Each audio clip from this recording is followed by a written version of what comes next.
Good morning mga kasamaritan. Monday, napakalakas ng ulan ngayon, may bagyo na naman po. So mga kasamaritan, may mga estudyante na nakapasok na sa school bago magsuspende ng klase.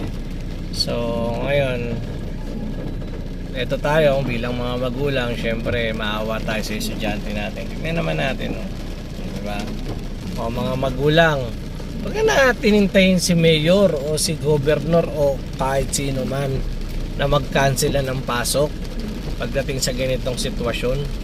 Ang lakas na ng ulan, may bagyo na. So bilang magulang, magdesisyon ka na.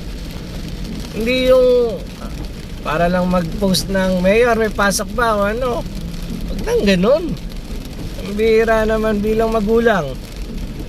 Magdesisyon kayo kung papasukin nyo yung anak nyo o hindi. Ngayon, mas maganda kung ganyan kalakas ng ulan at may bagyo, huwag nyo na papasukin. Kasi pag kaya nagkasakit, ilang araw lalo hindi makakapasok yung mga anak natin. Imbis na isang araw, dalawang araw, mag-uulan, magbabagyo yan. Hanggang doon lang, safe pa sila sa ating tahanan. Hindi yung ang bira, tapos sasabihin nyo pa late yung announce. Huwag ganun.